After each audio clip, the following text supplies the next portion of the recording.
Acids देखो क्या होते हैं हमारे पास। इस चैप्टर में 3 तरह के डिफरेंट कंपाउंड्स हम लोग इसमें पढ़ रहे होंगे, एसिड्स, बेसिस एंड सॉल्ट्स।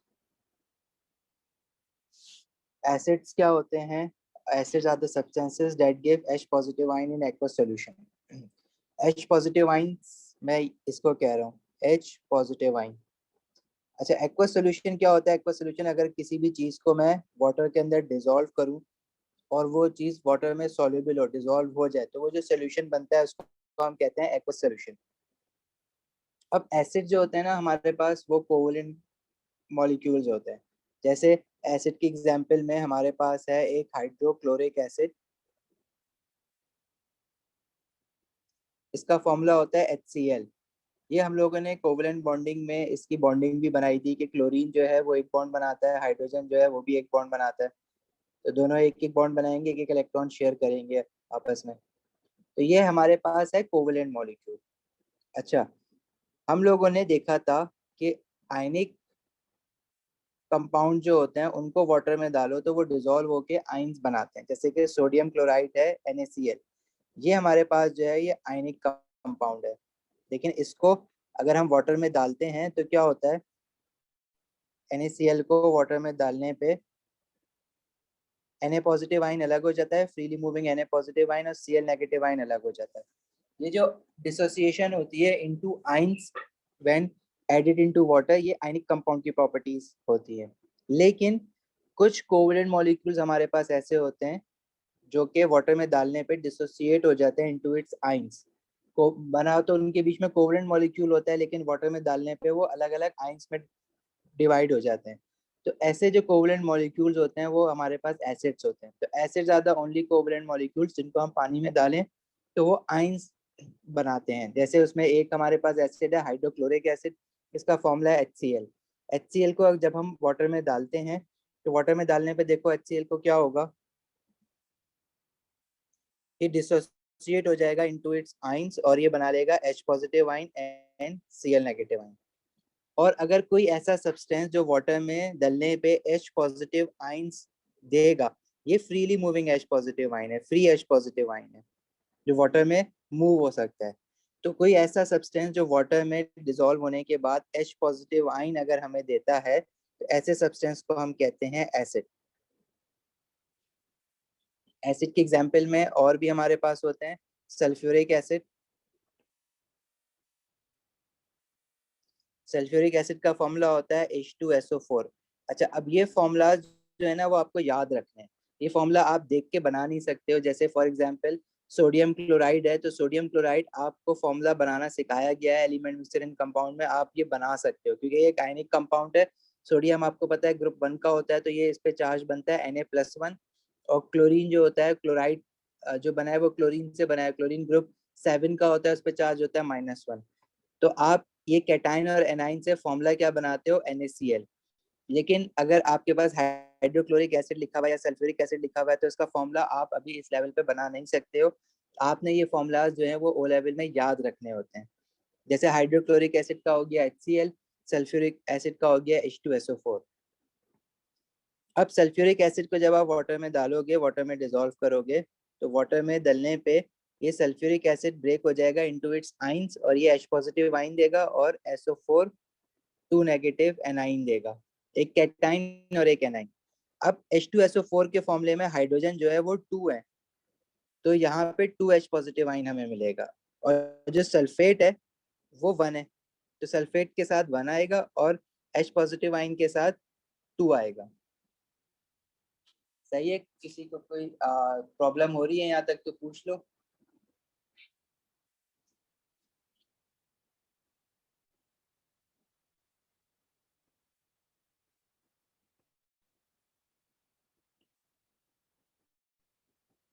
इसी तरह हमारे पास एक और एसिड है नाइट्रिक एसिड। SO4 के साथ 2 ऊपर क्यों आ रहा है, 2 नेगेटिव? क्योंकि सल्फेट एनाइन जो होता है वो SO4 2 नेगेटिव होता है। और ये चीज हमने कहाँ पे याद करी है? ये चीज हम लोगों ने एलिमेंट मिक्सचर एंड कंपाउंड जब पढ़ा है ना, तो उसमें मैंने आप लोगों को एक लिस्ट दी थी कि उसमें आपको याद रखना है कि सल्फेट क्या होता है, नाइट्रेट क्या होता है, ये सारे जो है ना एनाइंस आपको याद करने थे। अगर नहीं याद है तो मैं आपको दिखा देता हूँ। वो पेज पे जितने भी कैटाइंस, कैटाइन तो खैर एक ही याद करना होता है, एनाइन जो होते हैं वो कुछ अराउंड 9 एनाइंस हमारे पास हैं जो हमें याद रखने हैं बाय हार्ट। ठीक है, उसमें जैसे ये फॉर एग्जांपल ये वाली चीज, इसमें हाइड्रोक्साइड आपको याद होना चाहिए, नाइट्रेट याद होना चाहिए, nitride, hydrogen carbonate, hydroxide, sulphate, sulphide, phosphate. सही है शंदाना, याद आया?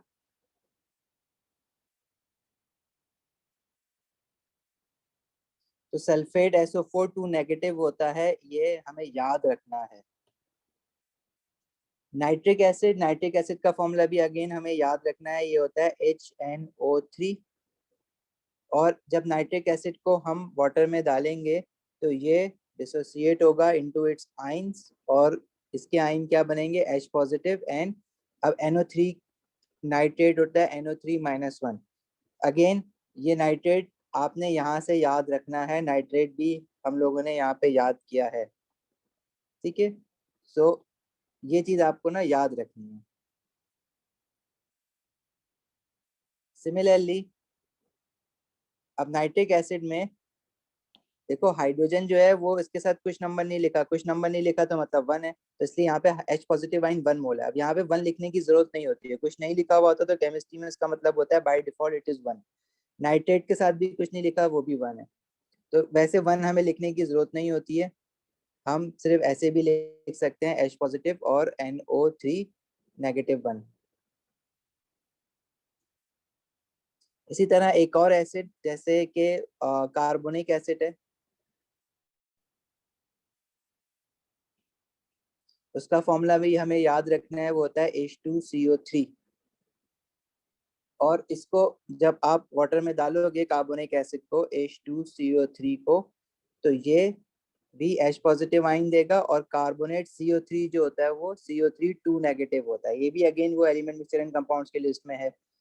अब यहाँ देखो तो यहाँ हाइड्रोजन जो है वो 2 है, तो यहाँ H पॉजिटिव आइन के साथ 2 आ जाएगा, और कार्बोनेट के साथ 1 है। CO3 एक पूरा एक एनाइन है, तो ये जो 3 है ना, ये 3 पूरा कार्बोनेट मिलके बना रहा है, इसके साथ ये 1 है, इसके साथ और कोई नंबर नहीं है, तो इसलिए इसको हम 1 CO3 2 नेगेटिव कहेंगे। 1 लिखने की जरूरत नहीं होती है, सिर्फ समझाने के लिए बता रहा हूँ कि ये पे 1 मोल निकला है CO3 2 नेगेटिव का। देखो इन सब में कॉमन चीज क्या है, इन सबको मैं एसिड्स क्यों कह रहा हूँ, क्योंकि सल्फ्यूरिक एसिड को जब पानी में डाला है तो H पॉजिटिव आइन निकला, नाइट्रिक एसिड को पानी में डाला है तो H पॉजिटिव आइन निकला, कार्बोनिक एसिड को पानी में डाला है तो H पॉजिटिव आइन निकला। तो हर वो सब्सटेंस जो वाटर में डिसॉल्व होने पे H पॉजिटिव आइन देगा, तो वो हमारे पास क्या कहलाता है, एसिड कहलाता है। Any substance that give H positive ion in aqueous solution is acid. एमन बैलेंस, हाँ एक तरह से समझ लो बैलेंसिंग करना, लेकिन जैसे फॉर एग्जांपल H3PO4 है ना, फॉस्फोरिक एसिड है। अब इसको वाटर में डालोगे तो इसमें एक मॉलिक्यूल में 3 हाइड्रोजन है ना, तो 3H पॉजिटिव आइन निकलेगा। मैं ये बताना चाह रहा हूँ कि फर्क क्या है इन एसिड्स में आपस में। जैसे मैंने HCl पानी में डाला था, तो HCl पानी पे डालने पे 1 मोल ऑफ H पॉजिटिव आइन निकल रहा था, 1 मोल ऑफ Cl नेगेटिव आइन निकल रहा था। लेकिन जब मैंने फॉस्फोरिक एसिड को वाटर में डाला है तो उसमें से 3 मोल ऑफ H पॉजिटिव आइन निकलेगा, और फॉस्फेट एनाइन जो होता है वो PO4 3 नेगेटिव होता है, और ये 1 मोल निकल रहा है इसका, क्योंकि इसके साथ जो है वो कोई नंबर नहीं लिखा हुआ, वो 1 है। अब ये आपको फॉर्मूला याद रखना है, और एक बार जब ये इक्वेशंस याद कर लोगे तो आपको खुद याद समझ आ जाएगा। अब ऐसा नहीं है कि इसके अलावा भी कोई और एसिड दे देगा, एसिड गिनती के हमारे पास यही है जो कि वो उसने बार बार देने हैं, और इसके फॉर्मूले आपको फिर याद रखने हैं। तो ऐसा नहीं कि कोई भी कहीं से भी एसिड दे देगा। जो एसिड मैं आपको बता रहा हूँ वही एसिड हमारे पास सिलेबस में गिवन है, और acid are the substances, acids are the substances that gives H positive ions in aqueous solution। और हमारे पास एग्जांपल्स में हाइड्रोक्लोरिक एसिड है, नाम अगर लिखा हुआ आता है तो आपको उसका फॉर्मूला याद होना चाहिए HCl। HCl को आप वाटर में डालोगे तो it will give you H positive ion aqueous form में and Cl negative ion aqueous form में। एक्वस मतलब पानी के अंदर। तो जब ये वर्ड एक्वस होता है ना, इसका स्टेट सिंबल हम AQ करके लिखते हैं। इट मींस जैसे एक्वस, एक्वाफीना, ये सारी चीजें जो होती है ना, ये वाटर से रिलेटेड होती हैं। इसका क्या मतलब है? Water, aqua, aqueous. इसी तरह हमारे पास नाइट्रिक एसिड है HNO3, इसको वाटर में डालोगे तो it will give you H positive आइन एंड NO3 नेगेटिव आइन। अब आप ये इक्वेशन भी याद रखो कि डिसोसिएट होने के बाद, पानी में डिसॉल्व होने के बाद ये जो आइंस दे रहा है, तो वो आइंस किसने देगा? जैसे यहाँ पे नाइट्रिक एसिड के साथ सिर्फ हाइड्रोजन जो है वो 1 है। और कैसे पता 1 है? क्योंकि देखो यहाँ पे कुछ नहीं लिखा हुआ, मतलब 1 है, इसलिए ये 1 H पॉजिटिव आइन देगा। H2SO4 के साथ देखो यहाँ पे 2 लिखा हुआ है, तो इसलिए ये 2 देगा। तो ये चीज हमें याद रखनी है कुछ एसिड्स के लिए। तो acid are the substances that give H positive ion in aqueous solution. Examples में क्या क्या याद रखना है? हाइड्रोक्लोरिक एसिड, जो यहाँ पे जितने भी हैंड आउट में लिखे हुए हैं वो आपको याद करना है। Hydrochloric acid, nitric acid, sulphuric acid, इसके अलावा फॉस्फोरिक एसिड। फॉस्फोरिक एसिड भी याद रखना है, उसका फॉर्मूला याद होगा तो इक्वेशन तो बना लोगे। H3PO4 है, इसमें हाइड्रोजन जो है वो 3 है। जब हाइड्रोजन 3 है तो जब ये डिसोसिएट होगा वाटर के अंदर, आयोनाइज होगा, तो ये 3H पॉजिटिव आइन देगा। तो जो वाटर के अंदर ये जो डिसॉल्व हो रहा है ना, इसको हम क्या कहते हैं? आयोनाइज हो गया है। ये आइन बना लिए ना, तो इसका क्या मतलब? आयोनाइज हो गया है। या इसके लिए एक और वर्ड यूज करते हैं, डिसोसिएट होना। डिसोसिएट या डिसोसिएशन या आयोनाइजेशन या ionise. H3PO4 has been ionized into water to give H positive ion and phosphate anion. इसी तरह कार्बोनिक एसिड है हमारे पास H2CO3। अगेन आपको फॉर्मूला याद होना चाहिए, और क्योंकि इसमें हाइड्रोजन जो है वो 2 है, तो ये 2H पॉजिटिव आइन मिलेगा। ठीक है। अच्छा, ये जितने भी एसिड्स हैं ना हमारे पास, जो 5 एसिड्स मैंने पढ़ाए हैं आपको, hydrochloric acid, sulphuric acid, carbonic acid, phosphoric acid and nitric acid, ये कहलाते हैं मिनरल एसिड्स। मिनरल एसिड्स जो अभी तक हमने जो एग्जांपल्स डिस्कस किए ना, these are known as mineral acids. तो एसिड्स हमारे पास मिनरल एसिड्स होंगे, और दूसरे एसिड्स हमारे पास होते हैं ऑर्गेनिक एसिड्स। ऑर्गेनिक एसिड्स हम लोग ऑर्गेनिक केमिस्ट्री में पढ़ेंगे। और वो ऑर्गेनिक एसिड्स क्या होते हैं वो भी एसिड की डेफिनेशन क्या है? Substance that give H positive ion in aqueous solution. तो वो भी एक्वस सॉल्यूशन में H पॉजिटिव आयन ही देंगे, लेकिन उसमें फर्क होता है थोड़ा सा। जैसे जो एग्जांपल 6 है, ये इथेनोइक एसिड। इथेनोइक एसिड जो है एक ऑर्गेनिक एसिड है, इसका फॉर्मूला होता है CH3COOH। अच्छा, ये इसको जब वाटर में डालोगे तो ये वाटर में डिसोसिएट होगा टू गिव H पॉजिटिव आइन। देखो इसमें भी कॉमन चीज हमें क्या मिल रही है? H पॉजिटिव आइन और CH3COO नेगेटिव। मतलब क्या है कहने का? इथेनोइक एसिड है, इसका जो फॉर्मूला है वो CH3COOH। इसको वाटर में डाला तो इसमें से जो आखिरी वाला हाइड्रोजन है ना, आखिरी वाला जो COO के साथ हाइड्रोजन है, ये निकल जाता है, और ये निकल के H पॉजिटिव आइन बन जाता है। अब H पॉजिटिव आइन मिल गया तो मतलब this substance must be N acid, क्योंकि पानी में ये H पॉजिटिव आइन दे रहा है। और बाकी जो उसके साथ पीछे चीज रह जाएगी, उस पे पूरा नेगेटिव चार्ज रह जाएगा, तो ये हो जाएगा CH3COO negative and H positive.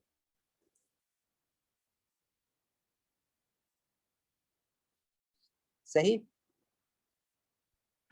एमन बैलेंसिंग का कोई चैप्टर नहीं है अलग से। बैलेंसिंग हम लोगों ने एलिमेंट मिक्सचर एंड कंपाउंड जब पढ़ा है तो उसमें हम लोगों ने बैलेंसिंग टच करी है। बैलेंसिंग के लिए आपको कुछ अलग से पढ़ने की जरूरत नहीं है, बैलेंसिंग आपके साथ साथ साथ चलती रहेगी। जैसे फॉर एग्जांपल अभी तो हम लोगों ने रिएक्शंस देखना स्टार्ट नहीं करे ना, इस चैप्टर में हम लोग रिएक्शंस देखना स्टार्ट करेंगे तो केमिकल इक्वेशंस बनाएंगे। जब केमिकल इक्वेशन बनाएंगे तो बैलेंसिंग भी हम लोग करना सीख जाएंगे। तो बैलेंसिंग को अलग से पढ़ने की कोई जरूरत नहीं है, साथ साथ चलता रहेगा। जैसे फॉर एग्जाम्पल मैं आउट ऑफ द ब्लू तुम्हें अभी एक रिएक्शन दे दूं, जैसे नाइट्रोजन है N2, हाइड्रोजन के साथ रिएक्ट हो रही है टू फॉर्म NH3। तो ये इक्वेशन वैसे हम लोगों ने बहुत बार मोल्स में करी है, लेकिन मोल्स में जो भी हमने करा है वो हमें बैलेंस्ड इक्वेशन बना के दे रहा है। और जो इक्वेशन मुझे खुद बनानी थी वो अभी हम लोगों ने पढ़ी नहीं है, क्योंकि हम लोगों ने वो रिएक्शंस ही नहीं पढ़े, वो इस चैप्टर में पढ़ेंगे। अब अगर मुझे इस इक्वेशन को बैलेंस करना है तो लेफ्ट साइड पे जितने नाइट्रोजन है राइट साइड पे भी उतने होने चाहिए। लेफ्ट साइड पे नाइट्रोजन 2 है और हाइड्रोजन भी 2 है, लेकिन राइट साइड पे जो नाइट्रोजन है वो 1 है और हाइड्रोजन जो है वो 3 है। तो ये बैलेंस करने के लिए अब ऐसा कुछ नहीं है कि आपके पास कोई रूल हो कि आप जो है वो बस वो रूल फॉलो करो और सब में आंखें बंद करके बैलेंस कर दो, नहीं। बैलेंसिंग के लिए ना आपको खुद से थोड़ा सा ट्रायल एंड एरर करना पड़ेगा। आपने देखना पड़ेगा कि यार मैं इसको बैलेंस कैसे कर सकता हूँ। राइट साइड पे 1 नाइट्रोजन है, लेफ्ट साइड पे 2 नाइट्रोजन है। तो इसका क्या मतलब है, आपने राइट साइड पे नाइट्रोजन 2 करने, तो उसको करने का तरीका क्या है कि मैं अमोनिया के साथ 2 लगा दूंगा। जब आप उसके साथ 2 लगाओगे तो नाइट्रोजन ऑलरेडी 1 था, तो 2 1 2, 2 हो जाएगा, सही है, नाइट्रोजन बैलेंस हो गए। लेकिन आपने 2 जो है अमोनिया के साथ लगाया है ना, तो हाइड्रोजन भी तो फिर डिस्टर्ब हो जाएगा। हाइड्रोजन कितने हो गए, 2 3 6, हाइड्रोजन भी मल्टीप्लाई होगा, ऑलरेडी 3 थे तो 2 3 6। अब नाइट्रोजन तो चलो लेफ्ट और राइट दोनों पे 2 2 है, लेकिन हाइड्रोजन राइट पे 6 है, लेफ्ट पे 2 है। तो हाइड्रोजन को लेफ्ट साइड पे 6 बना लो। जैसे यहाँ पे ऑलरेडी हाइड्रोजन 2 है तो उसको मल्टीप्लाई बाय 3 कर दो, तो 3 2 6। That's how we do the balancing. और ये कोई मुश्किल चीज नहीं होती है, वो करते करते आपको खुद ही समझ आ जाएगी, तो उसकी टेंशन नहीं लो। बैलेंसिंग अभी इसी चैप्टर में आप इतनी प्रैक्टिस करोगे इक्वेशंस की, तो आप बैलेंसिंग खुद ही करना सीख जाओगे। सही है हेमंत?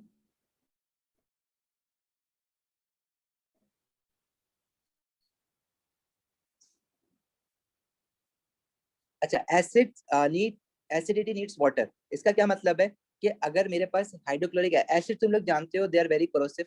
अगर अभी तक तुम लोगों ने एसिड्स के बारे में कुछ पढ़ा नहीं है, लेकिन डेली लाइफ में सुना जरूर होगा कि एसिड जो होता है अगर वो स्किन पे जल गिर जाता है तो स्किन आपकी जल जाती है, वो बहुत खतरनाक होता है। लेकिन एसिड अगर पानी में डिजोल्व नहीं हुआ हुआ, जैसे फॉर एग्जांपल सल्फ्यूरिक एसिड है, वो पाउडर फॉर्म में आपके पास है, तो पाउडर फॉर्म में सल्फ्यूरिक एसिड अगर आपके हाथ पे लग भी जाता है तो कुछ भी नहीं होगा, पाउडर की तरह है वो, क्योंकि उसके अंदर H positive ion freely moving नहीं है। बेसिकली एसिडिटी जो होती है, जो एसिडिक प्रॉपर्टीज आती हैं, वो इस H पॉजिटिव आयन की वजह से आती हैं। और ये H पॉजिटिव आयन कब बनता है, जब आप किसी एसिड मॉलिक्यूल को वाटर के अंदर डालो। तो वाटर के अंदर इसको डालोगे तो ये बनाएगा H पॉजिटिव आयन, फिर जाके ये एज अ एसिड काम करेगा। तो जब तक सल्फ्यूरिक एसिड पाउडर्ड फॉर्म में है, वाटर में डिसॉल्व नहीं है, तो तब तक जो है वो एज अ एसिड काम नहीं करेगा, एसिडिक प्रॉपर्टीज नहीं देगा। But once it is dissolve in water, या उस पर पानी गिर गया या उसको आपने पानी में डाल दिया, तो it will give freely moving H positive ion, and these free moving H positive ion determines the acidity. Acidic properties कब आएंगी, जब H पॉजिटिव आयन होगा।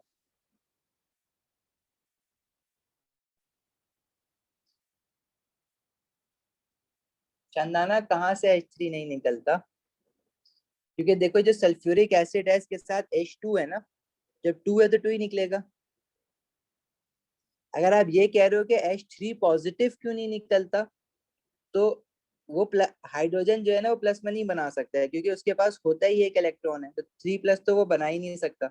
एक इलेक्ट्रॉन है तो वही एक इलेक्ट्रॉन लूज करेगा ना, वो जब वो 1 इलेक्ट्रॉन लूज करेगा तो +1 बनाएगा।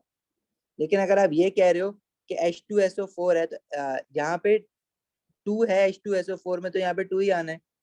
लेकिन अगर फॉस्फोरिक एसिड होगा H3PO4, तो ये 3 आ जाएगा, क्योंकि यहाँ पे 3 था।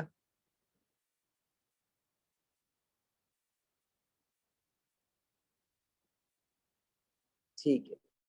अच्छा, ऑर्गेनिक एसिड वाला CH3COOH, देखो ये चीज समझने के लिए ना आपको थोड़ा वेट करना पड़ेगा, वेट आपको ऑर्गेनिक केमिस्ट्री तक पहुंचने का वेट करना पड़ेगा, क्योंकि उसको हम इसमें डिटेल में पढ़ेंगे। लेकिन थोड़ा सा अगर थोड़ा बहुत आइडिया अगर हो, तो जो इथेनोइक एसिड, ये जो एसिड है ना इसका नाम होता है इथेनोइक एसिड,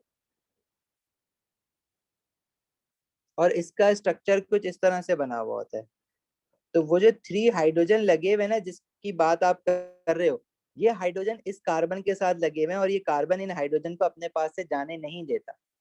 और ये आखिरी वाला हाइड्रोजन जो जो इस कार्बन में OH के साथ लगा हुआ है ना, ये वाला हाइड्रोजन जो है वो निकल जाता है,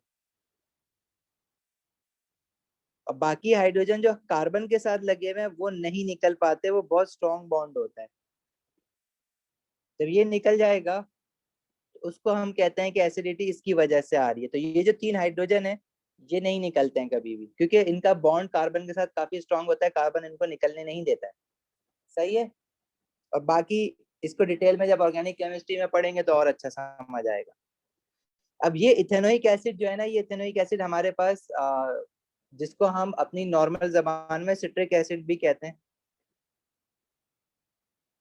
जो लेमन्स में होता है, जिसकी वजह से जो lemon citrus fruits, lemons, oranges, जिसकी वजह से वो खट्टे खट्टे लगते हैं, तो ये बेसिकली इथेनोइक एसिड होता है। ये वीक एसिड होता है। अभी स्ट्रॉन्ग एसिड क्या होते हैं, वीक एसिड क्या होते हैं, हम ये भी पढ़ेंगे। जैसे सल्फ्यूरिक एसिड है, स्ट्रॉन्ग एसिड है, वो आपकी स्किन पे लग जाए तो वो जला देगी उसको, लेकिन इथेनोइक एसिड आप खाते हो, लेमन में होता है, क्योंकि वो वीक एसिड है, वो इतना वो डैमेज नहीं करता। सल्फ्यूरिक एसिड जो है वो इतना ज्यादा स्ट्रॉन्ग होता है कि वो आपकी स्किन को जला देता है, तो उसको तो आप टच भी नहीं कर सकते, खाना तो दूर की बात। खैर सही है, यहाँ तक किसी का कोई क्वेश्चन?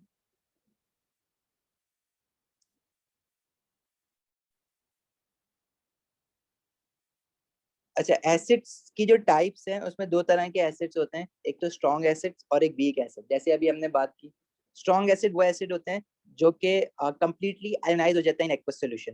क्या मतलब है? जैसे सल्फ्यूरिक एसिड हो गया, हाइड्रोक्लोरिक एसिड हो गया, नाइट्रिक एसिड हो गया, ये स्ट्रॉन्ग एसिड है। कंप्लीट आयोनाइजेशन का क्या मतलब है कि मेरे पास लेट्स से HCl है, मैंने इसको वाटर में डाला, और वाटर में डालने मैंने इसके ना 100 मॉलिक्यूल्स लिए, लेट्स से 100। अब इतने कम मॉलिक्यूल मैं ले तो नहीं सकता, लेकिन एग्जाम्पल देने के लिए मैं कह रहा हूँ मैंने लिए 100 मॉलिक्यूल्स। इसको मैंने वाटर में डाला है, तो 100 के 100 मॉलिक्यूल जो है वो डिसोसिएट हो गए या आयोनाइज हो गए to give H positive ion in Cl negative ion. अब मैंने इसके अगर 100 मॉलिक्यूल डाले थे, तो ये देखो इसके HCl के 1 मोल में से 1 mole of H positive ion निकलता है, 1 mole of Cl negative ion निकलता है। अगर मैंने HCl के 100 मॉलिक्यूल डाले थे, तो 100 H पॉजिटिव आयन आ जाएंगे और 100 Cl नेगेटिव आयन आ जाएंगे। इसका क्या मतलब है कि जितने भी मैंने मॉलिक्यूल डाले ना, सबके सब आयोनाइज हो गए।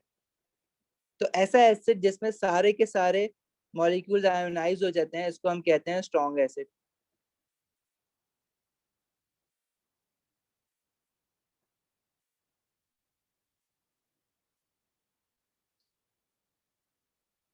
और अगर मेरे पास कोई वीक एसिड है, फॉर एग्जांपल मेरे पास वीक एसिड जैसे इथेनोइक एसिड है ना, ये वीक एसिड है, इसको हम वाटर में डालते हैं तो ये किस तरह से आयनाइज होता है कि एक इथेनोइक एसिड मॉलिक्यूल में से CH3COO नेगेटिव और 1 mole of H positive ion निकलता है, 1 mole of CH3COO negative and 1 mole of H positive ion. अब अगर मैं इसके 100 मॉलिक्यूल्स डालू ना, तो क्या ये 100 के 100 मॉलिक्यूल्स आयोनाइज हो जाएंगे? नहीं। ये सिर्फ अगर मैंने 100 डाले हैं तो लेट से सिर्फ मेरे पास 10 आयोनाइज हुए, 10 ये आए और 10 ये आए। तो ऐसी आयोनाइजेशन को हम कहते हैं इनकम्प्लीट आयोनाइजेशन, कि सारे के सारे मॉलिक्यूल्स आयोनाइज नहीं हुए, दिस इज इनकम्प्लीट आयोनाइजेशन। और जो ऊपर वाला है वो क्या है? कंप्लीट आयोनाइजेशन, 100 के 100 जो है वो डिसोसिएट हो गए या आयोनाइज हो गए, तो इसको हम कहेंगे कंप्लीट आयोनाइजेशन। तो ऐसे एसिड जिनमें कंप्लीट आयोनाइजेशन हो रही होती है उनको हम कहते हैं स्ट्रॉन्ग एसिड्स। और वो एसिड जिसमें इनकम्प्लीट आयोनाइजेशन होती है, मतलब पूरी सारे के सारे मॉलिक्यूल्स आयोनाइज नहीं होते हैं, तो ऐसे एसिड्स को हम कहते हैं weak acids. These are known as weak acids, ethanoic acid. समझ आई बात ये वाली?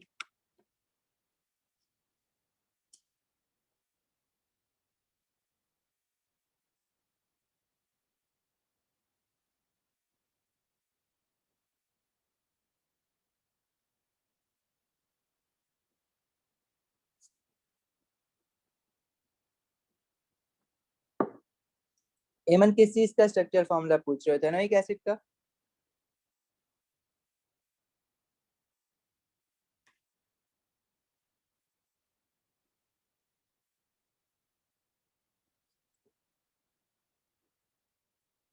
एथेनोइक एसिड का स्ट्रक्चर फॉर्मूला पूछ रहे हो? Smile, which part do you want me to repeat? Strong acid, weak acid वाला? अच्छा एमन, देखो स्ट्रक्चर फॉर्मूला इट्स बेटर वो हम ऑर्गेनिक में डिस्कस करें, क्योंकि फिर हम लोग जो है वो बहुत आउट हो जाएंगे चीजों से। लेकिन छोटी सी एग्जांपल, जैसे मिथेन है CH4, तो ये इसका मॉलिक्यूलर फॉर्मूला है।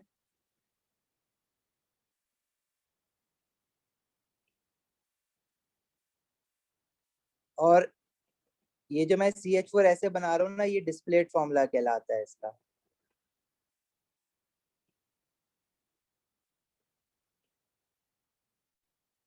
This is डिस्प्लेट formula. और स्ट्रक्चर फॉर्मूला क्या होता है? देखो स्ट्रक्चर फॉर्मूला इसका मैं बनाऊंगा ना, तो इसका मॉलिक्यूलर फॉर्मूला ही स्ट्रक्चर फॉर्मूला होगा। अब आई डोंट नो आप किस चीज को सोच के स्ट्रक्चर फॉर्मूला कह रहे हो, लेकिन स्ट्रक्चर फॉर्मूला कुछ जैसे ये इथेन Fe2H6, इसका स्ट्रक्चर फॉर्मूला जो है ना हम ऐसे बनाते हैं CH3CH3। तो अगर इसी स्ट्रक्चर फॉर्मूला की बात कर रहे हो तो इसके लिए तो प्लीज थोड़ा सा होल्ड कर लो, अभी मैं उसकी डिटेल में नहीं जा रहा यहाँ पे। अच्छा, डिस्प्लेट को स्ट्रक्चर अगर समझ रहे हो तो अच्छा, इथेनोइक एसिड का जो मैंने बनाया ना C double bond OH CH3, तो ये फॉर्मूला कैसे बन गया भाई? ये कहाँ से, हमें कैसे पता है कि ये फॉर्मूला? तो सिर्फ ये लिखा हुआ है CH3COOH। हमें कैसे पता है कार्बन के साथ जो दो ऑक्सीजन लगे हुए हैं, एक डबल बॉन्ड बना रहा है और एक सिंगल बॉन्ड बना रहा है? तो ये बात, यस, अभी आपको मैं बता रहा हूँ कि ये ऐसा होता है। और ये क्यों ऐसा होता है, ये फिर उसके लिए आप ऑर्गेनिक केमिस्ट्री का वेट करो, क्योंकि वो पूरा एक अपने आप में एक 5-6 चैप्टर्स हैं ऑर्गेनिक केमिस्ट्री के, जिसमें जाके ये बात समझ आती है। ठीक है, तो अभी फिलहाल इसका इतना कोई यूज नहीं है सिवाय इथेनोइक एसिड के, जो कि मैंने आपको बताया।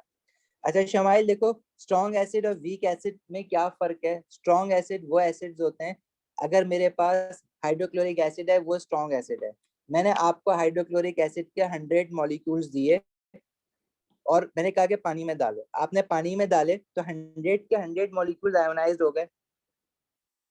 HCl के अगर एक मॉलिक्यूल को आप देखो या HCl की इक्वेशन बनाओ डिसोसिएशन की, तो HCl को वाटर में डालने पे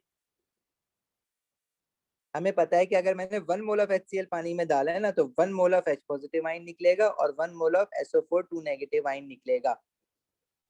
अगर सल्फ्यूरिक एसिड H2SO4 होता, उसका 1 मोल में पानी में डालता, तो सल्फ्यूरिक एसिड का 1 मोल पानी में डालने पे इसमें से 2 मोल ऑफ H पॉजिटिव आइन निकलता है और 1 mole of SO4 2 negative ion निकलता है। ठीक है, ये चीज हमने अभी डिस्कस की है पीछे। अच्छा, अब ये तो इसकी रेसिपी है ना, ऐसा होता है। 1 मोल ऑफ HCl अगर आप पानी में डालो तो 1 मोल ऑफ H पॉजिटिव आइन निकल जाता है। इसका क्या मतलब है? अगर मैं लेट से 100 मॉलिक्यूल्स HCl के पानी में डालूं, तो 100 के 100 जो है वो H पॉजिटिव आइन दे देंगे और 100 SO4 2 नेगेटिव आइन मिल जाएंगे। मतलब इसको ऐसे नहीं सोचो कि ये 100 ये आ गए 100 ये आ गए तो ये तो 200 हो गए, डाले 100 थे। नहीं, ये ब्रेक हो रहा है ना।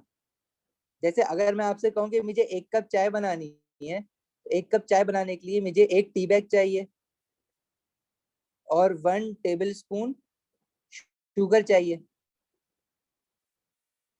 तो ये दोनों मिलके 1+1 मिलके चाय का तो 1 ही कप बनाएंगे ना। यहाँ पे भी यही बात है। अगर मेरे पास 100 HCl मॉलिक्यूल्स हैं, तो उसमें से 100 H पॉजिटिव आइन और 100 SO4 2 नेगेटिव आइन निकलना। इन दोनों को वापस 100 इनको मिला दो कि 100 H पॉजिटिव आइन और 100 SO4 2 नेगेटिव आइन, तो ये 100 HCl मॉलिक्यूल बनाएंगे, 200 नहीं बनाएंगे, क्योंकि दोनों मिलके एक बनाता है। इसी तरह सल्फ्यूरिक एसिड की भी यही कहानी है। सल्फ्यूरिक एसिड में अगर मैं कहूँ कि मेरे पास 100 सल्फ्यूरिक एसिड के मॉलिक्यूल्स हैं, तो जब इसको पानी में डालोगे तो देखो ये 1:2 के रेशियो में बन रहा है ना। अब मोल्स पड़ा है ना, देखो तो डबल बन रहा है इसका। तो H पॉजिटिव आइन कितने बनेंगे? 200 H पॉजिटिव आइन। और सल्फेट एनाइन कितने बनेंगे? सल्फेट एनाइन बनेंगे 100 SO4 2 नेगेटिव आइन। अच्छा, ये मैंने ऊपर HCl के साथ भी सल्फेट लिख दिया, this is chloride, this is Cl negative. Okay. अच्छा, तो सल्फ्यूरिक एसिड में जब मैंने पानी में डाले 100 मॉलिक्यूल्स, तो 200 H पॉजिटिव आयन निकले, 100 SO4 2 नेगेटिव आयन निकले। कैसे पता है? क्योंकि जब भी 1 मोल ऑफ सल्फ्यूरिक एसिड को हम पानी में डालते हैं तो 2 mole of H positive ion बनता है, 1 मोल ऑफ सल्फेट एनाइन बनता है। अब अगर मैं वापस 200 H पॉजिटिव आयन को और 100 SO4 2 नेगेटिव आयन को वापस मिला दूं तो कितना सल्फ्यूरिक एसिड के मॉलिक्यूल्स बनेंगे? तो वो 100 ही बनेंगे, क्योंकि 2:1 का रेशियो है ना। इसके 200 और इसके 100 मिलाओगे तो वो 100 बनेंगे। वही एक कप चाय वाली एग्जांपल, एक टी बैग और एक शुगर, एक चम्मच शुगर, तो वो 1+1 करके 2 कप चाय नहीं बना लेगा, चाय तो एक ही कप बनाएगा ना। बहरहाल अगर ये बात फिलहाल अगर समझ नहीं आ रही ना तो होल्ड करो। फिलहाल इतना याद रखो कि जो स्ट्रॉन्ग एसिड होता है ना, वो स्ट्रॉन्ग एसिड जैसे कि HCl है, उसको मैंने पानी में डाला तो वो कंप्लीटली आयोनाइज हो जाता है। दिस इज कंप्लीट आयोनाइजेशन, मतलब सारे के सारे मॉलिक्यूल जो है ना वो आयोनाइज हो जाएंगे इसके। लेकिन जो वीक एसिड होता है जैसे कि इथेनोइक एसिड है CH3COOH, उसको मैंने पानी में डाला तो वो कंप्लीटली आयोनाइज नहीं होता है, सारे के सारे मॉलिक्यूल उसके आयोनाइज नहीं होते। अगर HCl के अगर 100 थे तो 100 के 100 यहाँ खत्म हो जाएंगे और वो आयोनाइज हो जाएंगे। लेकिन इथेनोइक एसिड के अगर मैंने 100 डाले थे तो 100 के 100 नहीं खत्म हो रहे, इसमें से सिर्फ 10 जो है वो आयोनाइज हो रहे हैं, बाकी 90 जो है वो ऐसे ही रह गए, वो नहीं हो रहे आयोनाइज, मना कर दिया उन्होंने। ठीक है, तो ऐसा सब एसिड जो कि इनकम्प्लीटली आयोनाइज्ड होता है उसको हम कहते हैं वीक एसिड, और जो कंप्लीटली आयोनाइज हो जाता है उसको हम कहते हैं स्ट्रॉन्ग एसिड।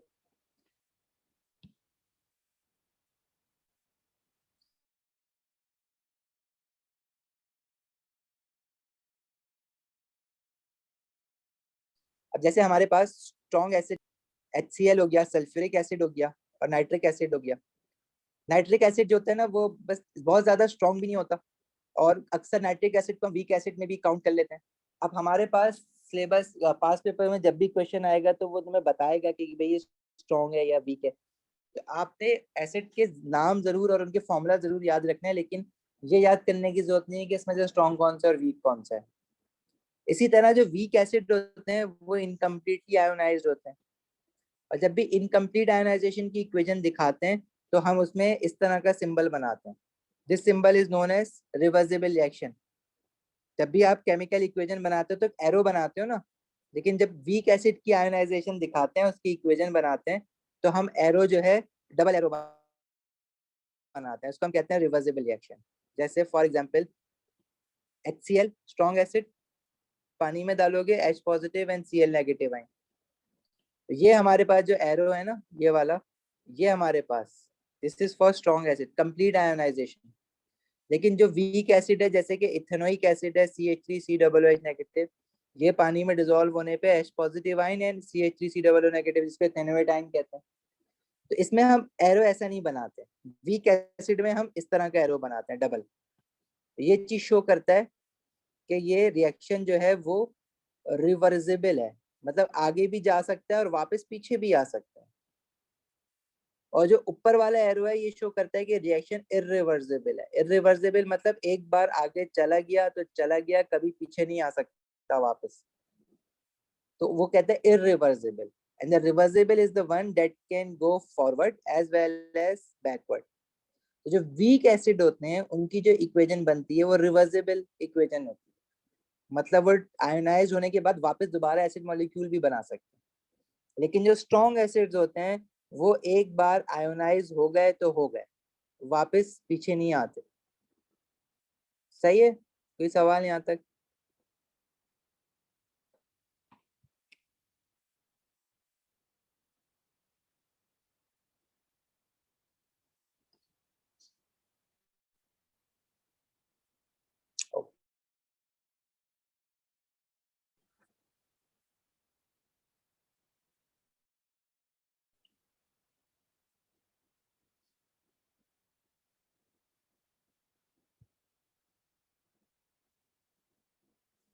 फिर है प्रॉपर्टीज ऑफ एसिड के। एसिड की प्रॉपर्टीज क्या होती है? एसिड की कोई यूनिक प्रॉपर्टीज होती हैं जिस वजह से उसको हम पढ़ना पड़ रहा है हमें।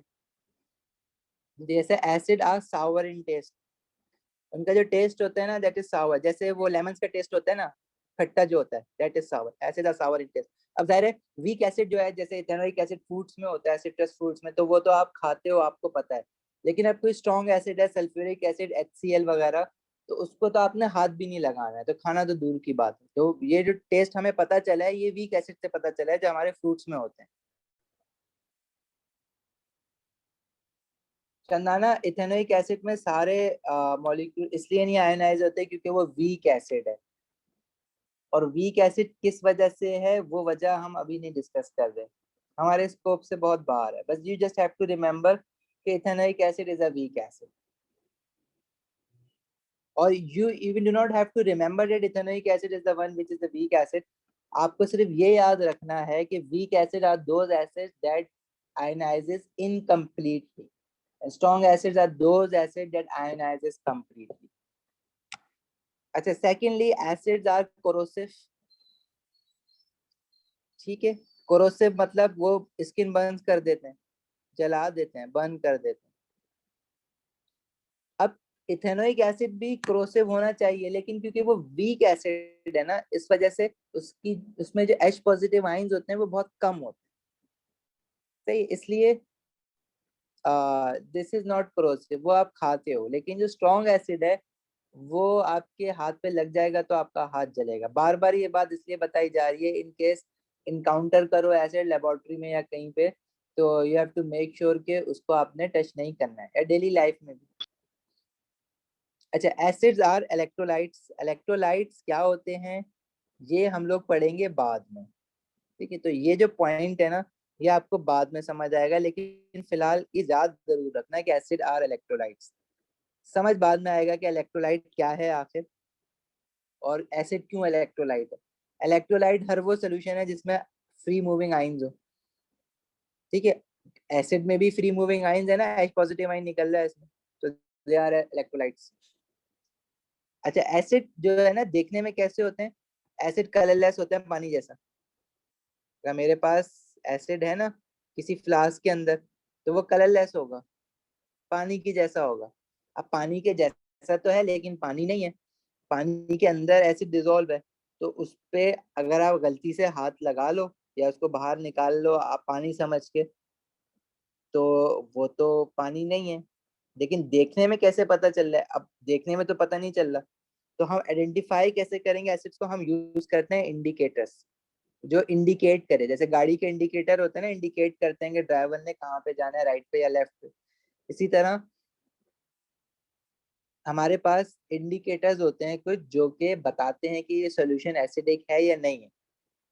फॉर एग्जाम्पल हमारे पास एक इंडिकेटर होता है लिटमस पेपर। अब लिटमस पेपर जो होता है ना, एक पेपर ही होता है, पेपर इसके नाम में है, वो पेपर ही होता है, टिश्यू पेपर की तरह, टिश्यू पेपर से थोड़ा सा हार्ड होता है। और वो ब्लू कलर का लिटमस पेपर हम लेते हैं, ब्लू कलर का लिटमस पेपर, और उसको अगर हम एसिड में डिप करें तो वो जो ब्लू कलर का लिटमस पेपर है वो रेड कलर में तब्दील हो जाता है, उसका कलर चेंज हो जाता है। अब अगर कोई सोल्यूशन एसिडिक है और आपने उसमें ब्लू लिटमस पेपर डिप करा है मतलब अंदर डाला है, और अगर वो रेड हो गया है, it means that solution is acidic. और अगर वो रेड नहीं हुआ है और वो सोल्यूशन का कलर, जो लिटमस पेपर है उसका कलर ब्लू का ब्लू ही है, तो इट मींस कि वो एसिड नहीं है। इसी तरह हमारे पास एक और इंडिकेटर है मिथाइल ऑरेंज। अच्छा, मिथाइल ऑरेंज पेपर की फॉर्म में नहीं होता, ये लिक्विड फॉर्म में होता है। हम क्या करते हैं, जैसे फॉर एग्जांपल मेरे पास एक फ्लास्क है जिसके अंदर आप समझ रहे हो, आपको लग रहा है, डाउट है कि एसिड है, तो आप क्या करोगे, इसके अंदर मिथाइल ऑरेंज के ड्रॉप डाल दोगे। और अगर वो मिथाइल ऑरेंज इस सोल्यूशन में गिरने के बाद इस सोल्यूशन का कलर रेड कर देता है, तो इट मीन्स के ये एसिड है। और अगर नहीं करता तो इट मीन्स के ये एसिड नहीं है। इसी तरह एक और इंडिकेटर होता है, आपने ना कलर इनके याद रखना है कि इसका एसिड में क्या कलर है। लिटमस पेपर का एसिड में रेड कलर है, मिथाइल ऑरेंज का भी रेड है, और फिनोल्फिथलीन का कलरलेस है, मतलब फिनोल्फिथलीन एसिड में कोई कलर नहीं देता है। तो ये आपने तीन इंडिकेटर्स है जिनके आपने कलर याद रखना है, लिटमस पेपर का रेड, मिथाइल ऑरेंज का रेड, फिनोल्फिथलीन का कलरलेस। सही।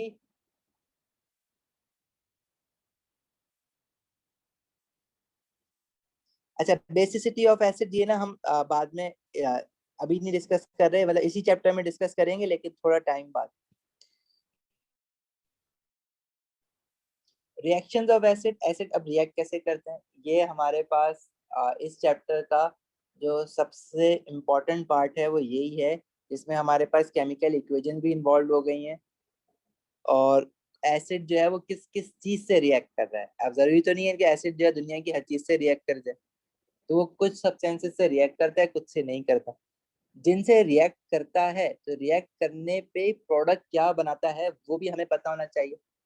तो अब हम एक एक करके रिएक्शन देखते हैं एसिड का। तो जो एसिड का पहला रिएक्शन है ना वो है मेटल्स के साथ।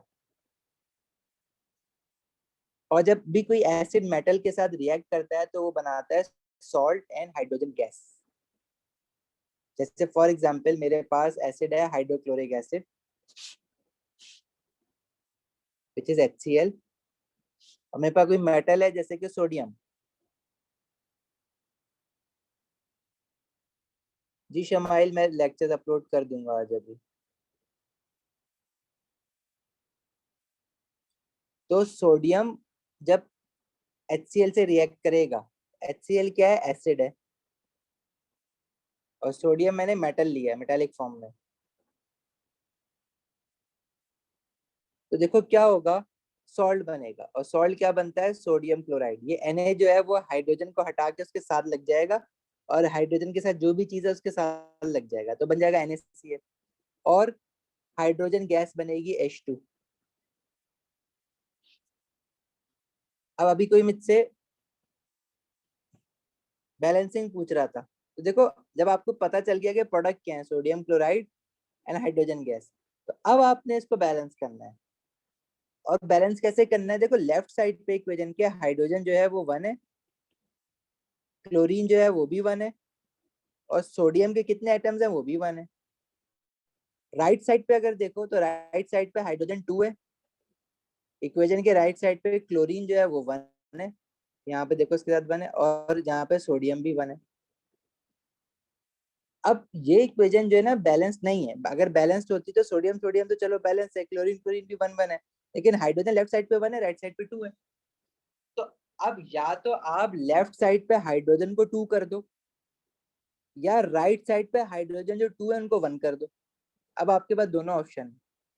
मुझे आसान ये लगता है कि जो राइट साइड पे हाइड्रोजन 2 है मैं उसको 1 कर दूं ना, क्योंकि अगर मैं लेफ्ट साइड वाले हाइड्रोजन को छेड़ता हूँ तो वो सिर्फ हाइड्रोजन अकेला नहीं पे छेड़ेगा, क्लोरीन भी डिस्टर्ब हो जाएगा, फिर क्लोरीन भी 2 हो जाएंगे। चलो कर लेते हैं ऐसे, HCl के साथ अगर 2 लगा देते हैं तो हाइड्रोजन 2 हो जाएंगे, और क्लोरीन भी फिर 2 हो जाएंगे। चलो हाइड्रोजन तो बराबर हो गया, लेफ्ट और राइट पे 2 2 हो गया, लेकिन अब क्लोरीन जो है वो लेफ्ट पे तो 2 हो गया, राइट पे तो 1 था। अब राइट पे 1 है तो मुझे राइट पे क्लोरीन ढूंढना पड़ेगा, कहाँ पे, यहाँ पर है, और वहां पे 2 करने के लिए मैं इसके साथ 2 लगाऊंगा NaCl के साथ, तो क्लोरीन चलो 2 हो गया, लेकिन सोडियम भी तो डिस्टर्ब होगा ना उससे, क्योंकि जो 2 लगा है वो NaCl के साथ लगा है, वो Na के लिए भी और Cl के लिए भी है। तो 2 Na जो है राइट साइड पे सोडियम वो भी 2 हो जाएगा। अब लेफ्ट साइड पे जो सोडियम है वो 1 है, उसको 2 करने के लिए अब यहाँ पे सोडियम अकेला ही है तो उसके साथ 2 लगा देंगे। तो चलो सब जो है वो लेफ्ट और राइट पे इक्वल इक्वल हो गए, लेकिन यहाँ पे मुझे कितना लंबा काम करना पड़ा। इसी इक्वेशन को अगर मैं इस तरह से बैलेंस कर लेता,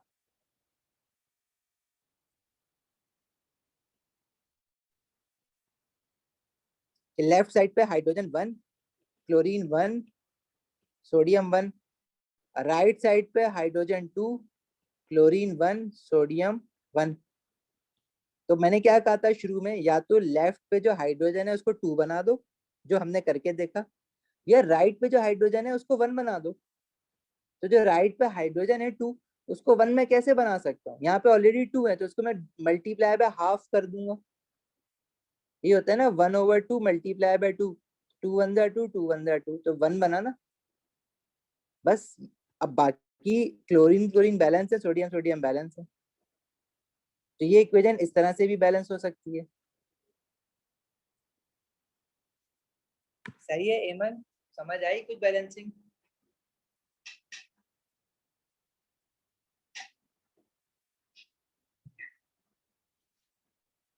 अच्छा और एग्जांपल करते हैं इसकी।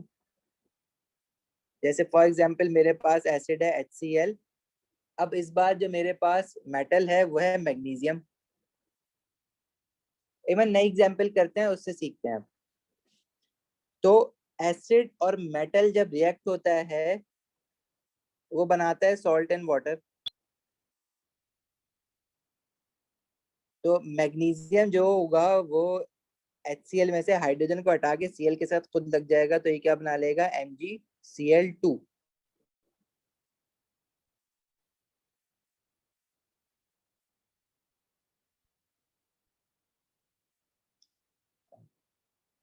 अच्छा अब ये MgCl2 क्यों बना है, शानदाना उस बात पे आते हैं। वो आपकी बात सही है, लेकिन वो अगर ऐसा हो तो हम अगर मगर नहीं करेंगे, हम पता है क्या करेंगे, दूसरी दूसरी एग्जांपल्स देख के पॉसिबिलिटीज चेक कर लेंगे। अच्छा अब ये MgCl2 क्यों बना है, वो इसलिए बना है क्योंकि देखो मैग्नीशियम जो होता है वो ग्रुप 2 का है, वो +2 है।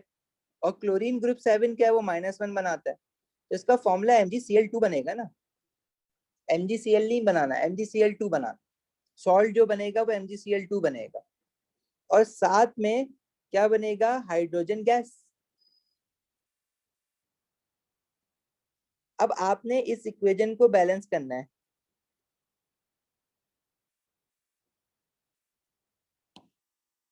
इस इक्वेशन को आप बैलेंस कैसे करोगे, देखो लेफ्ट साइड पे हाइड्रोजन जो है वो 1 है, क्लोरीन जो है वो 1 है, और मैग्नीशियम भी 1 है। राइट साइड पे मैग्नीशियम जो है वो 1 है, क्लोरीन जो है वो 2 है, और हाइड्रोजन जो है वो 2 है। सही है। तो अब देखो ये बैलेंसिंग जो है ना, ये ट्रायल एंड एरर है। बैलेंसिंग की मेरे पास कोई ऐसी कोई लॉजिक है ही नहीं ना, बल्कि हर इक्वेशन के लिए अलग तरीके से बैलेंसिंग होती है। आई मीन कि आपने कोई ऐसा फॉर्मूला नहीं है कि आप वो जो हर इक्वेशन पे फिट हो जाए जाके। हाँ कुछ रिएक्शंस की बैलेंसिंग हमें इतनी पक्की हो जाती है कि वो एक तो याद हो जाती है, और इसका हमें ना शॉर्टकट भी समझ आना शुरू हो जाता है। लेकिन वो कोई शॉर्टकट नहीं है, वो आपकी प्रैक्टिस से आप उसमें फास्ट हो गए हो। तरीका यही है ट्रायल एंड एरर। अब जैसे राइट साइड पे क्लोरीन 2 है, लेफ्ट साइड पे क्लोरीन 1 है। अब लेफ्ट साइड पे क्लोरीन HCl के साथ है, तो मैंने इसके साथ 2 लगा दिया पूरा। तो क्लोरीन तो 2 हो गए, लेकिन साथ में हाइड्रोजन भी तो था, हाइड्रोजन भी तो 2 हो गए ना फिर। तो सही है, अच्छी बात हो गई है। तो क्योंकि हाइड्रोजन भी मुझे 2 ही बनाना था, बन गया। क्लोरीन मुझे 2 बनाना था, वो मैंने बनाया 2 लगा के। अब मैग्नीशियम को मुझे कुछ भी नहीं करना, मैग्नीशियम दोनों 1 1 ही है ऑलरेडी। तो ये इक्वेशन देखो सिर्फ यहाँ पे 2 लगाने से बैलेंस हो गई।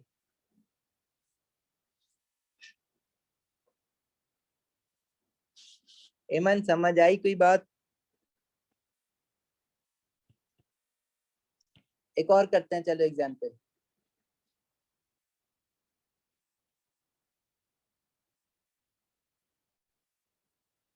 H2SO4 सल्फ्यूरिक एसिड रिएक्ट करेगा मेटल के साथ, जैसे कि कैल्शियम। ठीक है जी।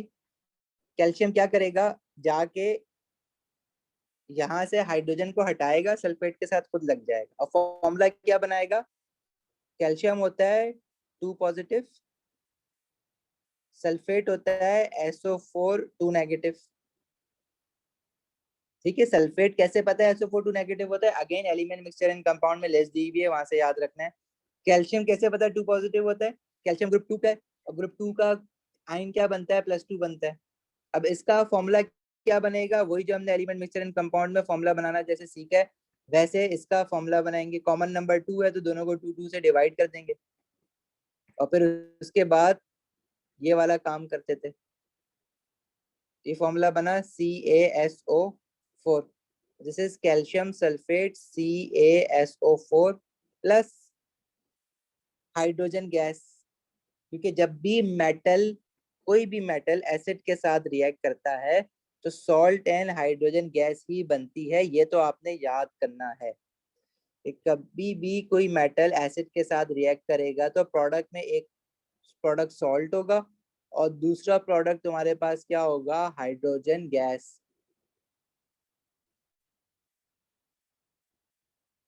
ठीक है एमन, वो लिस्ट जो है ना वो एलिमेंट मिक्सचर एंड कंपाउंड्स के हैंड आउट पे है। अब हैंड आउट अगर गूगल क्लासरूम पे आपको नहीं मिल रहा है तो चलो फिर मैं सेंड कर देता हूँ, लेकिन वो सब कुछ डला हुआ है एक जगह पे। अच्छा जी, चलो खैर ये इक्वेशन हो गई हमारे पास। इस इक्वेशन को ना, अब अगर मैं आपसे कहूँ कि इस इक्वेशन को बैलेंस करना है तो करना जरा बैलेंस।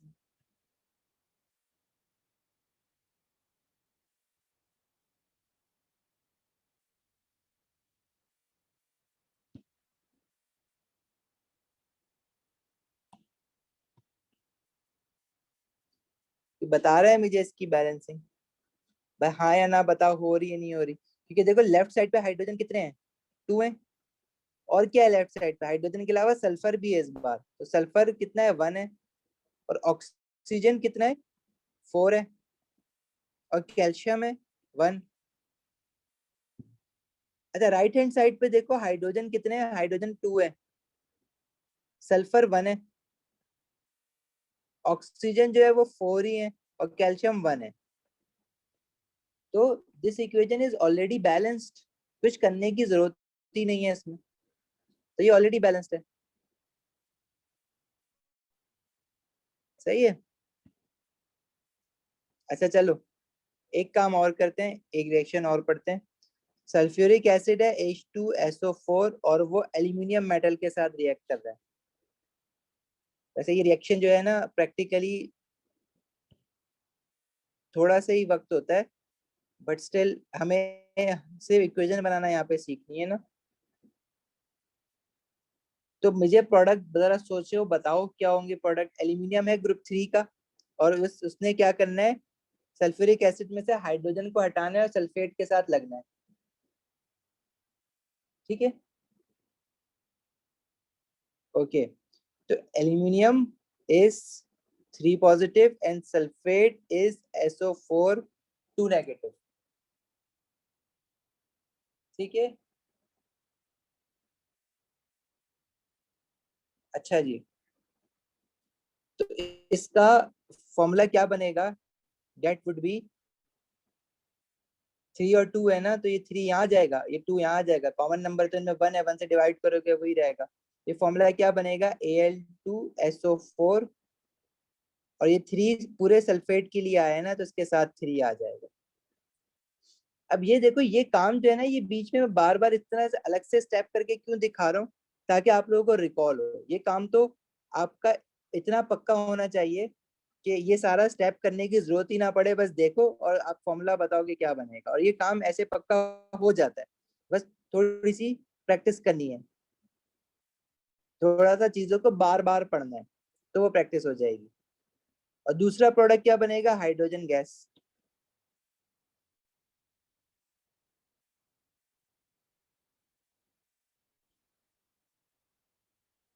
ओके।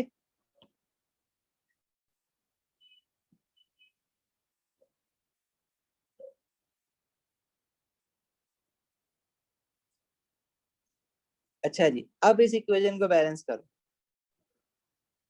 लेफ्ट साइड पे, अब देखो ये मैं जो इतनी बड़ी चीज लिख रहा हूँ ना कि लेफ्ट साइड पे ये और ये है, ये भी लिखने की जरूरत नहीं है आपको, वो आपसे बोल नहीं रहा, लिखो। आपने अपनी अंडरस्टैंडिंग के लिए अगर लिखना है तो लिख सकते हो। अगर आपको इनिशियली अगर अभी समझ नहीं आ रही है, मुश्किल लग रही है, तो आप लिख सकते हो, वरना डायरेक्ट जो कर सकता है वो डायरेक्ट भी कर सकता है।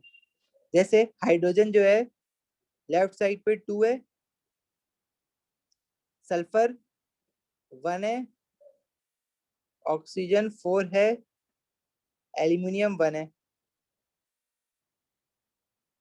राइट साइड पे हाइड्रोजन जो है वो 2 है, सल्फर, अच्छा सल्फर अब गिनो, तो देखो ये सल्फेट के बाहर, एल्यूमिनियम सल्फेट के बाहर 3 लगा हुआ है, तो ये 3 है ना, ये सल्फर के लिए भी और ऑक्सीजन के लिए भी। सल्फेट में जो सल्फर और ऑक्सीजन है ये दोनों के लिए है।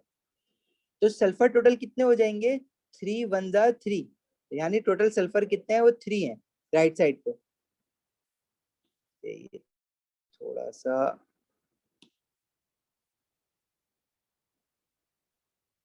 जो सल्फर है वो 3 है। ऑक्सीजन कितने हो जाएंगे, देखो ऑक्सीजन 4 लिखा हुआ है SO4, तो 3 4 12। ऑक्सीजन हमारे पास है 12 राइट साइड पे। और एल्यूमिनियम कितने हैं? एल्यूमिनियम है 2, क्योंकि एल्यूमिनियम के साथ 2 लगा हुआ है। अब ये इक्वेशन आपको बैलेंस करनी पड़ेगी।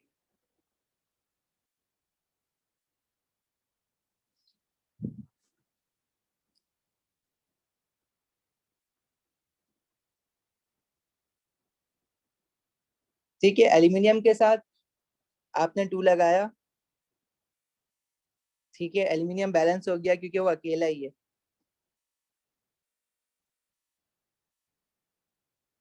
बाकी ऑक्सीजन लेफ्ट साइड पे 4 है, राइट साइड पे 12 है। तो उसको करने के लिए यहाँ पे आपने 3 लगा दिया सल्फ्यूरिक एसिड के साथ, तो ऑक्सीजन तो हो गया 3 4 12 12। चलो ठीक है, लेकिन H2SO4 में सिर्फ अकेला ऑक्सीजन तो नहीं है ना, सल्फर और हाइड्रोजन भी है।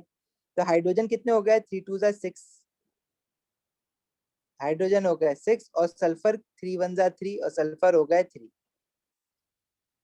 तो चलो एल्यूमिनियम तो 2 और 2 हो गए लेफ्ट और राइट पे, ऑक्सीजन भी बैलेंस हो गया 12 12, सल्फर 3 3, हाइड्रोजन डिस्टर्ब हो गया, हाइड्रोजन लेफ्ट पे अभी 6 हो गया और राइट पे 2 है। तो राइट पे हाइड्रोजन 2 है, किसी तरह राइट पे अगर 6 बन सकता है तो उसके साथ 3 लगा दो, 3 2 6। This is balanced, right? 3 मोल। अब ये यही देखो, यही बैलेंसिंग जो है ना आपने मोल्स में यूज तो करी है, लेकिन बैलेंस करी नहीं थी खुद से। ये क्या है? This is 3 mole of sulphuric acid react with 2 mole of aluminium to form 1 mole of aluminium sulphate and 3 mole of hydrogen. जिसको मैं रेसिपी कहता था कि भाई हमेशा 3 mole of sulphuric acid 2 mole of aluminium के साथ रिएक्ट करते हैं। जैसे अगर मुझे 1 कप चाय बनानी है और मुझे अपनी मर्जी की बनानी है, मैंने बोला कि भाई मैं 1 टी बैग और 2 चम्मच चीनी दूंगा, सही है, तो 1 कप चाय बन जाएगी। किसी और ने बोला कि नहीं मैं 1 टी बैग और 1 चम्मच चीनी लूंगा, तो उसकी मर्जी की चाय बन जाएगी, वो उसकी रेसिपी है। इसी तरह हर इक्वेशन की अपनी एक रेसिपी है, किसी के कितने मोल के साथ रिएक्ट करके कितना मोल ऑफ प्रोडक्ट बना रहा है।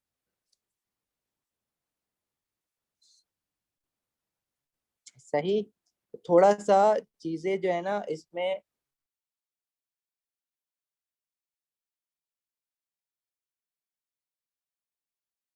अब मुश्किल होंगी। ये चैप्टर एसिड एंड बेसिस थोड़ा सा टफ है, बाकी अगर टॉपिक देखो ना ओ लेवल के, तो जो सबसे टफेस्ट टॉपिक है ओ लेवल का वो एसिड एंड बेसिस ही है।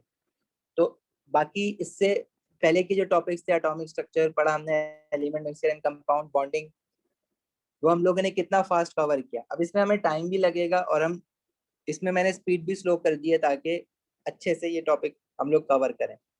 सेकेंडली इसके अलावा अभी 2 वीक्स बाद आपकी जो है ट्यूसडे और थर्सडे वाले दिन भी क्लास होगी।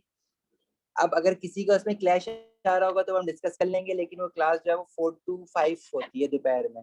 तो उसमें हम लोग साथ में ऑर्गेनिक केमिस्ट्री भी तुम्हारा स्टार्ट करवा देंगे ताकि जल्द से जल्द कोर्स खत्म हो।